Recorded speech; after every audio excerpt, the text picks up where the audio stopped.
दिल्ली चुनाव में हुई बड़ी धांधली, चुनाव आयोग पर उठे सवाल। महाराष्ट्र की तरह दिल्ली की वोटिंग लिस्ट भी बदली गई। दिल्ली की वोटिंग लिस्ट में अचानक ही बढ़ गए 4 लाख वोटर। महाराष्ट्र में 39 लाख नए वोटरों ने कर दिया था खेल। दिल्ली विधानसभा चुनाव के नतीजे 8 फरवरी को सामने आए, लेकिन इसके ठीक एक दिन पहले यानी कि 7 फरवरी को इंडिया गठबंधन के 3 बड़े नेता, एक राहुल गांधी, दूसरे उद्धव गुट के नेता संजय राउत और तीसरी एनसीपी शरद पवार गुट की नेता सुप्रिया सुले, प्रेस कॉन्फ्रेंस कर आरोप लगाया कि महाराष्ट्र चुनाव ने बड़ी हेराफेरी की गई है और इस हेराफेरी में कहीं ना कहीं चुनाव आयोग भी शामिल है। इसलिए वो विपक्ष के सवालों का ना तो जवाब दे रहे हैं और ना ही विपक्ष के मांगने पर मतदाता सूची ही दे रहा है। यानी चुनाव आयोग नतीजों पर उठ रहे सवालों से बचता दिख रहा है और अगर कोई धांधली हुई है तो उसे छिपाने की कोशिश कर रहा है। महाराष्ट्र चुनाव से पहले ये माना जा रहा था कि महाविकास अघाड़ी आसानी से चुनाव जीत जाएगी, लेकिन चुनाव नतीजे जब आए तो उन्होंने चौंका दिया, क्योंकि नतीजों में महायुति की आंधी चल गई। महायुति ने महाविकास अघाड़ी को पछाड़ दिया। महाराष्ट्र के नतीजे आए और मतदाता सूची को लेकर जब सवाल उठने लगे तो दिल्ली में आम आदमी पार्टी ने भी हंगामा खड़ा कर दिया और वोटर लिस्ट में एक बड़ी धांधली के आरोप लगाते हुए बीजेपी पर हमला बोलना शुरू कर दिया। इसके साथ ही चुनाव आयोग पर भी सवाल उठाने लगा। इस पर चुनाव आयोग ने सफाई तो दी, लेकिन उसकी सफाई में जवाब नहीं था और इसी के चलते जो सवाल महाराष्ट्र चुनाव नतीजों को लेकर उठ रहे हैं वो ही दिल्ली चुनाव के नतीजों के बाद से उठने लगे हैं।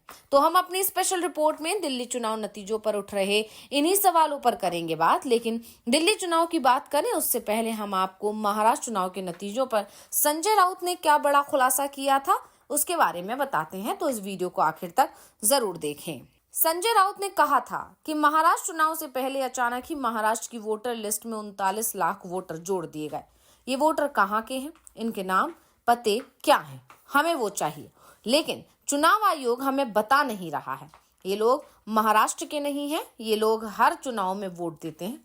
चुनाव महाराष्ट्र का हो या यूपी का या दिल्ली का, चुनाव से पहले इनके वोट बन जाते हैं और चुनाव के बाद दूसरे राज्य जहां चुनाव होना हो वहां इन्हें शिफ्ट कर दिया जाता है। यानी 39 लाख वोटों की बड़ी धांधली है।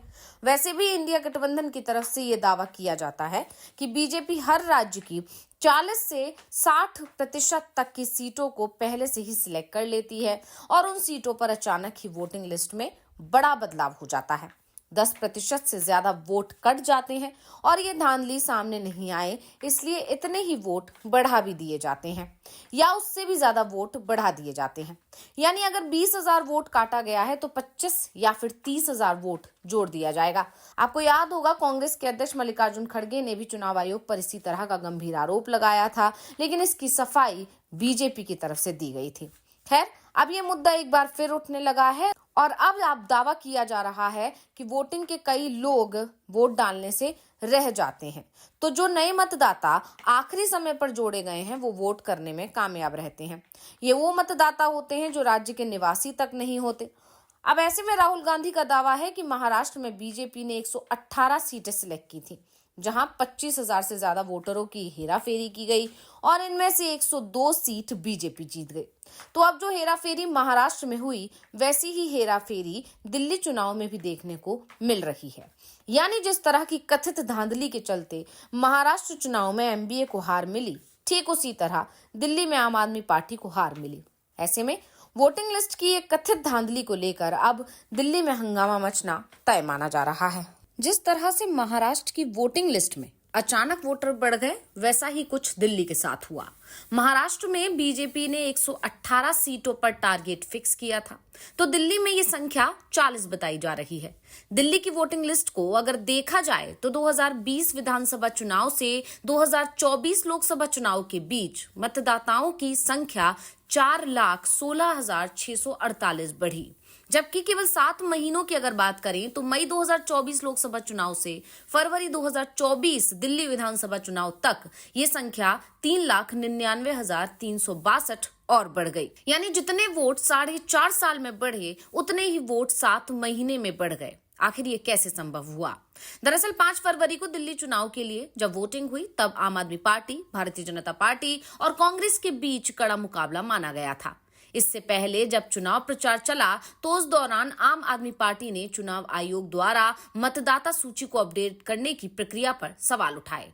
पार्टी ने आरोप लगाया था कि मतदाता सूची को बीजेपी उम्मीदवारों के पक्ष में हेरफेर किया जा रहा है। 7 फरवरी को जब चुनाव आयोग ने विस्तृत मतदाता डेटा जारी किया तो विधानसभा बार विश्लेषण में कई कमियां सामने आईं। इन्हीं पर सवाल उठ रहे हैं। 2020 विधानसभा चुनाव में दिल्ली में कुल पंजीकृत मतदाता 1,47,97,990 थे।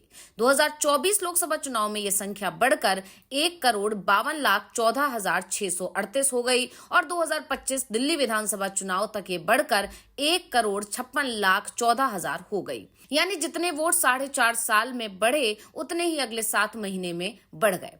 अब अगर बात सीटों की करें तो यहां सबसे ज्यादा गड़बड़ी सामने आई है तो उसमें नई दिल्ली विधानसभा सीट का नाम आता है, जिसमें 2020 से 2024 के बीच मतदाताओं की संख्या 39,757 कम हुई, लेकिन 7 महीने में यहां 2,209 की वृद्धि हुई, जिससे कुल 37,548 मतदाता कम हो गए, यानी कि 27.2% की कमी आई। इसी तरह 2020 में इस सीट पर आम आदमी पार्टी के अरविंद केजरीवाल ने 21,517 मतों से जीत दर्ज की थी। अब बात करें मुंडका सीट की।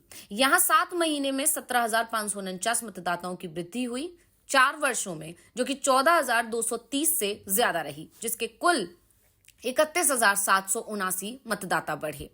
बादली विधानसभा सीट की बात करें तो 2020 से 2024 के बीच मतदाताओं की संख्या 5,684 बढ़ी। केवल 7 महीनों में 13,145 नए मतदाता जुड़ गए, जिससे कुल वृद्धि हुई 18,829। शाहदरा सीट में 7 महीने में 7,387 मतदाताओं की वृद्धि हुई, जबकि पिछले 4 वर्षों में यह संख्या केवल 4,564 थी। आम आदमी पार्टी ने यहां भाजपा कार्यकर्ताओं पर मतदाता जोड़ने और हटाने में हेरफेर करने का आरोप लगाया था। नागलोई जाट 2020 से 2024 के बीच 13,992 मतदाता घटे, लेकिन 2024 से 2025 के बीच 16,413 मतदाता बढ़ गए। बुराड़ी से 7 महीने में, बुराड़ी सीट की बात करें तो 7 महीने में 24,759 मतदाताओं की वृद्धि हुई थी और 2020 से 2025 के बीच कुल 64,557 मतदाता बढ़े। बवाना सीट की बात करें तो यहां 7 महीनों में 18,404 मतदाता जुड़े, जिससे 2020 से 2025 के बीच कुल 65,290 की वृद्धि हुई।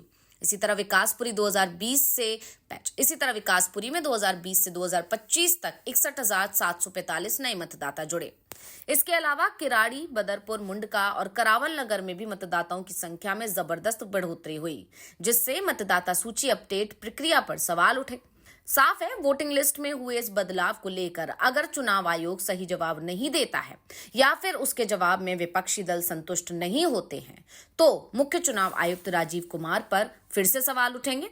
वैसे भी आम आदमी पार्टी के चीफ अरविंद केजरीवाल तो यहां तक दावा कर चुके हैं कि राजीव कुमार 18 फरवरी को रिटायर हो रहे हैं और उनके लिए मोदी सरकार ने सेफ पैकेज तैयार कर लिया है। अब राजीव कुमार को या तो किसी राज्य का राज्यपाल बनाया जा सकता है या फिर वो राष्ट्रपति भी बनाए जा सकते हैं, यानी चुनाव आयोग पर सीधे सीधे सवाल उठ रहे हैं। तो रिपोर्ट आपको कैसी लगी हमें कमेंट करके अपनी राय जरूर दीजिएगा। इसी के साथ वीडियो को लाइक करें, वीडियो को शेयर करें और चैनल को सब्सक्राइब करना ना भूलें।